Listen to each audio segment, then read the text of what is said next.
दोस्तों हमने आपको एक कल वीडियो प्रोवाइड किया हुआ था जिसमें हमने आपको बताया था कि एनपीसीआई जो है वो ज्यादातर अकाउंट धारियों के पास एसएमएस भेज रही है कि उनका जो एईपीएस सिस्टम है वह डिसेबल कर दिया गया है। अगर उनको एईपीएस सिस्टम को इनेबल करवाना है तो वो फिर से री केवाईसी कंप्लीट अपना करें, तब जाकर के उनका एईपीएस इनेबल होगा। अभी ये समस्या सॉल्व नहीं हुई थी, लेकिन अब यहाँ पे एनपीसीआई ने एक नया भी सिस्टम इसमें दे दिया। अभी हम कहें तो ये बैंक का प्रॉब्लम है। बैंक आपसे यहाँ पे अप्रूवल मांग रही है।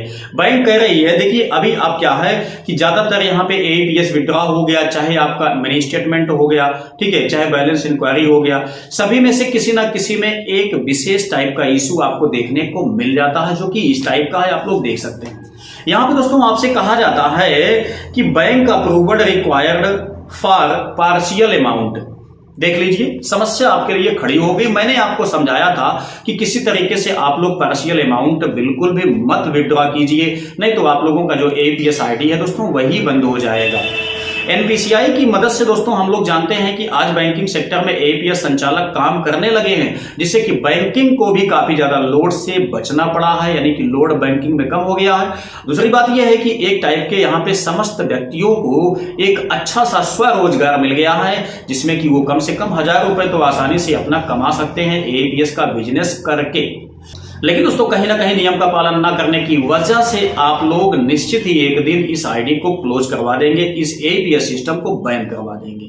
ठीक है, काफी ज्यादा यहाँ पे लोग ऐसे हैं जो कि कंटिन्यू दोस्तों यहाँ पे पार्शियल अमाउंट का काम करते थे। मतलब जब वो बैलेंस को विड्रॉ करते थे 10 रुपए 20 रुपए एक्स्ट्रा लगा के निकाल लेते थे। हालांकि इस समय मैं जानता हूं कि बंद है, लेकिन कुछ सर्विसेज में, ठीक है, अभी भी ये सिस्टम चालू है, या कुछ ऐसी आईडी हैं जिसमें पार्शियल अमाउंट अभी भी निकल जा रहा है।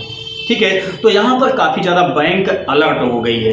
देखिए बैंक ऑफ बड़ौदा का बंद होने का मेन कारण यहां पे यही था कि जो आपका पार्शियल अमाउंट लोग विड्रॉ करते हैं, ठीक है, वो ये चीज नहीं चाहती थी। इसीलिए देखा जाए तो बैंक ऑफ बड़ौदा ने एक कदम उठाया था कि अपना बीओबी एईपीएस इनेबल डिसेबल कर दिया था। ठीक है, तो यहां पे अब प्रत्येक बैंक से कहीं ना कहीं किसी ना किसी रिटेलर के पास या किसी ना किसी कस्टमर के ट्रांजैक्शन के टाइम मैसेज दे रहा है कि बैंक अप्रूवल रिक्वायर्ड फॉर यहाँ पे पार्शियल अमाउंट। पहले आप अपने बैंक से कांटेक्ट कीजिए कि आपको यहाँ पे अप्रूवल मिले कि आप पार्शियल अमाउंट निकाल सकते हैं, उसके बाद आप लोग इस ट्रांजैक्शन को कीजिए।